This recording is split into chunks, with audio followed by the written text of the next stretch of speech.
Ladies and gentlemen, welcome back. And it is really heating up at the BRICS conference at the moment. If you are watching the Western media, you would assume that there's absolutely nothing going on and nothing really to report on, apart from a few comments and statements that have been made. But the best ones are always the ones that aren't meant to come out. Like this one, let me paraphrase here.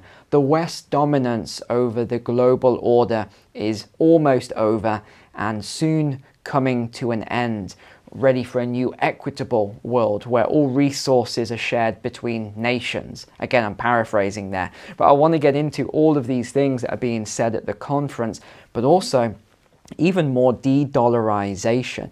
And before we get into that, a big thank you to those of you who actually took me up on my offer yesterday for my brand new money psychology course.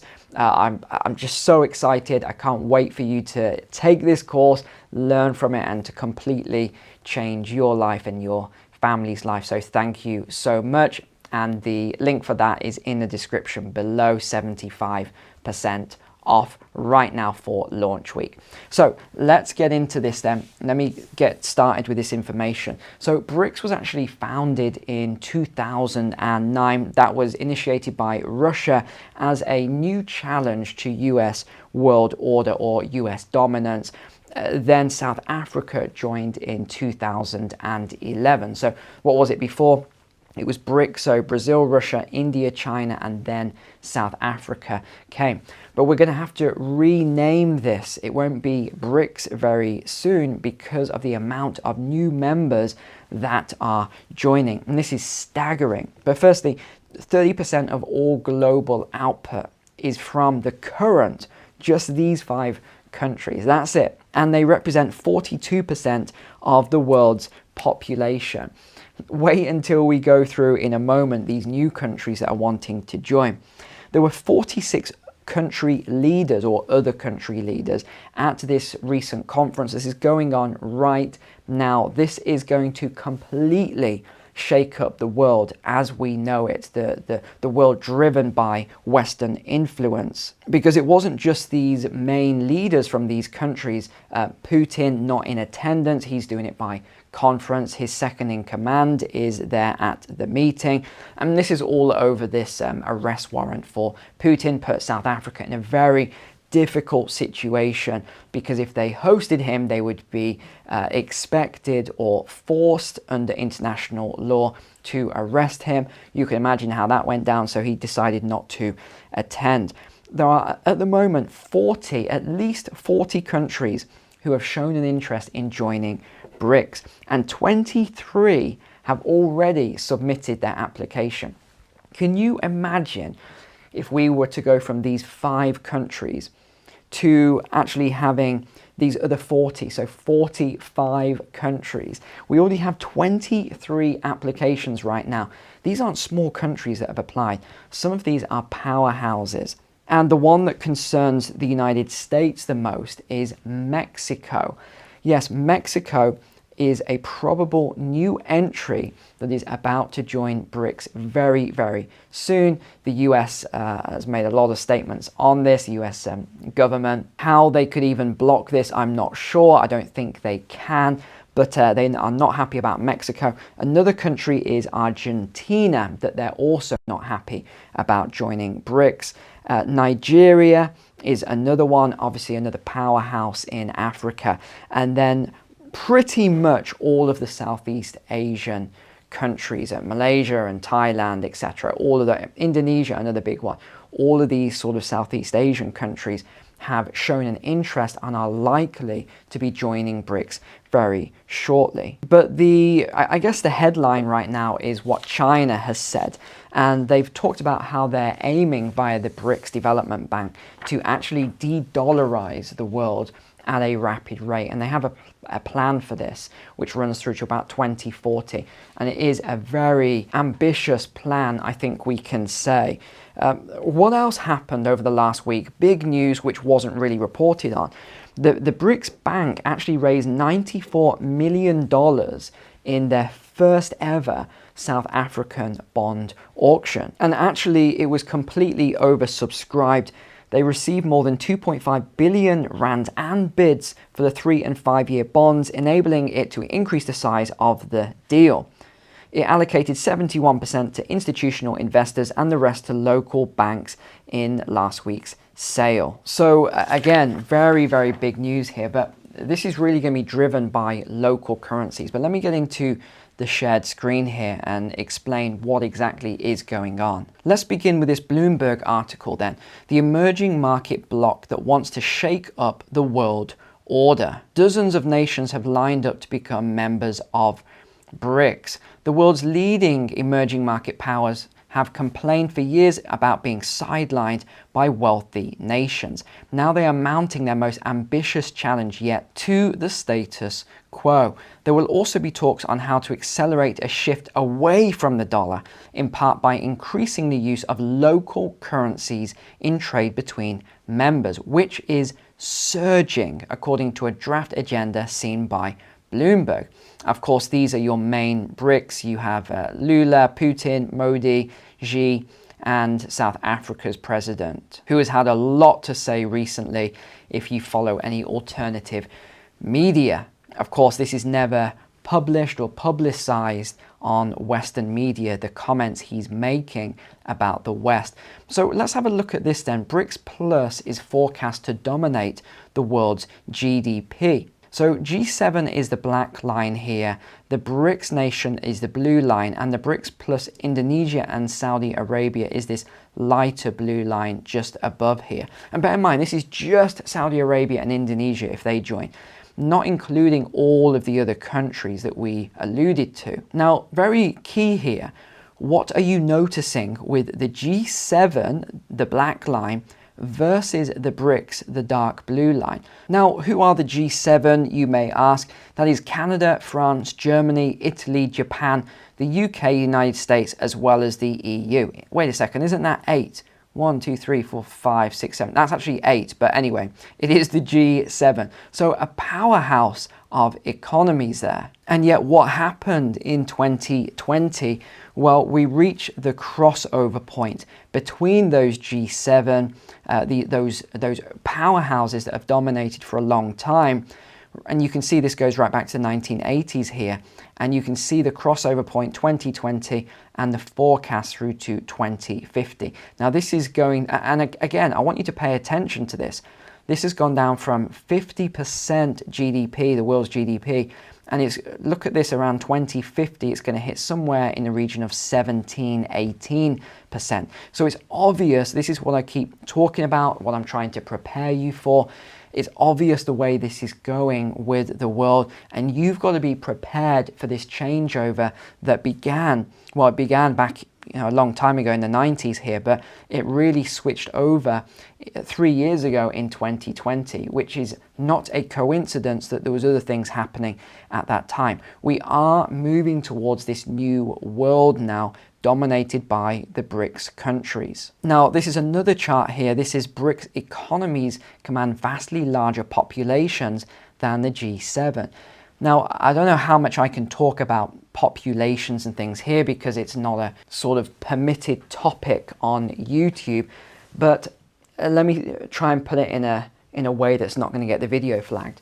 What we are seeing in the BRICS nations is that women in those countries are having more children. So the populations are increasing, or at least in some regions they're not declining or collapsing. And you look at the G7 and you look at birth rates, I think is the easiest way to say this. It is collapsing. It is falling off a cliff and has been for a while now. In some countries it's about 1.2, 1.3 children per woman. Now, you don't need to be a genius to understand and to see that the population is collapsing due to this situation. And although they have the G7 forecast here as pretty stagnant throughout, I think this is going to be very different. I actually think this is going to decrease quite heavily towards 2050. And you look at the BRICS and you can see this is increasing in terms of population. So they're going to have a lot more people than the G7 as well. I thought this was quite interesting. They said, while the European Union sees the BRICS as primarily a talk shop which could be weakened rather than strengthened by expansion, Putin's ability to use the group as an international platform is a worry, said an EU official. Well, there's somewhat of a irony in this, considering what's just come out about the European Union and the economic data going from bad to worse. Europe is really struggling at the moment, as we've talked about and forecast here on the channel that it would. There's a lot of problems in Europe right now, and I wouldn't expect their economy to do well for the foreseeable future. Over to Market Insider then, and China-based BRICS Bank aims to de-dollarize debt by expanding local currency lending. So the way they're doing this then is they're trying to bypass the US dollar. That is their focus here. And it was only recently actually that South Africa's president and a few of the other African Union presidents got together, and they were talking about how there's 14 countries within Africa that are using this form of the French franc, which they say they can't really do anything with on the international stage, and they feel like they're taken prisoner by using this currency. So we're probably going to see some movement there as well if they are to join. However that's going to happen in the future, if they do become allies or they do join BRICS, which personally I don't see at this point. I think it would have to happen a lot later on for some of these African nations to join BRICS, but I don't think it's out of the question. But we'd need to see a lot of changes before that can happen, and a lot of African countries taking more control over those resources. So what are we seeing then towards this? The BRICS New Development Bank is starting to lend more in member currencies. The bank's president told the FT 30% of lending will be in local tenders. So that is a significant increase. So what are they doing? They are approaching de-dollarization from a debt angle, which is a very smart way for them to do this, with plans to reduce dollar-denominated lending. Now, what happens if a lot of these dollar-denominated assets are no longer required? Well, it's going to have to go, these dollars are going to have to go elsewhere. Now, the more of these dollars that go back to the USA, the more inflation that you could see in the future. And they're expecting to lend between 8 and 10 billion US dollars this year, which isn't a significant amount on a global stage, but it's still enough to get the ball rolling. Because since 2015, when it's formed, they've lent around $33 billion for development projects. So again, not a huge amount, but if they do begin to ramp this up quite significantly, and again, I can cover that on a different video, how they could do that and the benefits of those countries, then you could start to see quite a lot of weight going towards this new lending. Local currencies are not alternatives to the dollar, she said. They're alternatives to a system. I've highlighted this in red because I want you to look at the language they're using here. They're talking about an alternative system. And in terms of this comment here, I don't really think they care too much, but the New Development Bank did suffer a Fitch credit rating downgrade last year, while Western investors grew less keen on supplying the bank with dollars, and that was all due to the ties with Russia. Now, quite interesting as well is that the new members of the bank include Egypt, Bangladesh and the UAE, and the bank has received 15 new membership applications and is considering 4 or 5. Now, the applications for the development bank are slightly different to the applications for BRICS membership. So what you may see is that some countries become members of the bank themselves but may not get BRICS membership. Another point to note then is that Russia has launched a CBDC pilot, and there's 13 banks participating. So this just came out a couple days ago, but I don't think it's gotten any attention whatsoever at the moment. The same with the fact that these are the pilot countries at the moment for a CBDC. And what do you notice about this pilot? Who do you have here? You have in green Russia, you have China, you have Kazakhstan, you have Turkey. Who do we have here? Saudi Arabia. UAE, Iran. Are you seeing a pattern? We have Thailand, Singapore, Malaysia. This is very interesting to see these pilots, which are well ahead of the West. If we look at where the West is, we have development stages still. So the West is actually behind the East in terms of CBDC launch. And talking of finance here, just a reminder, my new course is now available. You can find the link to it below in the description of this video or as a pinned comment. And I really do feel that this is going to change the lives of a lot of people around the world, a lot of families. And just remember to use the coupon code YouTube when you go to the checkout. Do not pay full price. We have a launch promotion on the course. So just make sure that you put YouTube in so you get the discount. So we have more than 40 nations right now interested in joining BRICS. That is a staggering amount of countries, and here's just a few of them that have applied. We have Argentina, Belarus, of course that was going to happen. Belarus, a partner to Russia. Indonesia, we have Iran. Now this will be very interesting for Iran, and very doubtful that the West wants Iran to join, because it will give Iran more flexibility around all the sanctions that they have. Nigeria, Saudi Arabia, this is going to be a turning point if Saudi Arabia do join BRICS. But remember, we have had more than 30 African leaders were invited to participate in the BRICS meeting as well. So what has Xi Jinping said then? He's traveled to Africa for the first time in 5 years, and he's pledged greater cooperation with South Africa to enhance the voice of poor nations. He commended developing countries for shaking off the yoke of colonialism. Interesting that he made that statement, actually. And on Wednesday, which is today, he's expected to hold talks with the leaders of BRICS, a club of emerging nations, as he pushes for its expansion to serve as a counterweight to Western dominance. And as I mentioned, there's a lot of comments have been overheard and discussions between Xi Jinping and Modi, because what you have is India, which of course, I mean, there is a little bit of bias there because India has the best of both worlds. They're a partner with the West, they're a partner with BRICS. So they're not wanting as much expansion. But what we're seeing with Xi Jinping is he's wanting the expansion, as is Putin.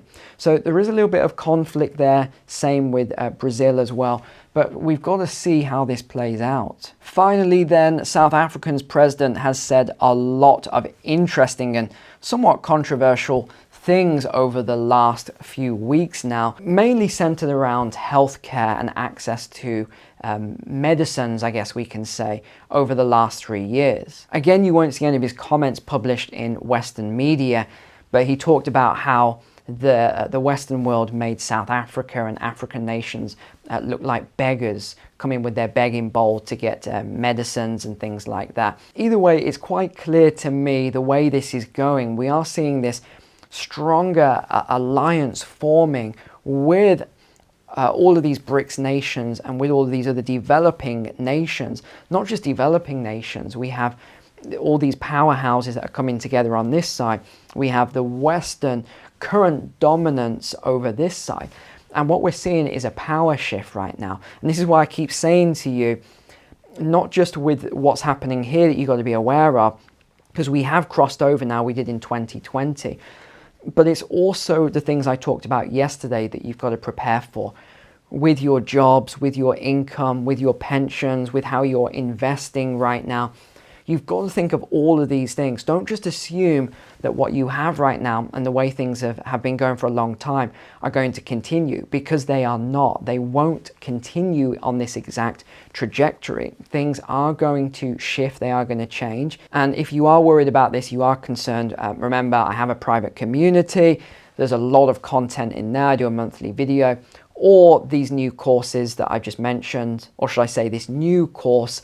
And someone asked yesterday if there's a package with it. Yes, there is. When you go to the checkout on the new wealth psychology course, you can actually get a bundle deal with the macro and stock market course as well at checkout. So That is it for today. Thank you so much as always for being members, subscribers here. Really appreciate you as always. Take care. God bless you. God bless your families. And I will see you tomorrow. Take care.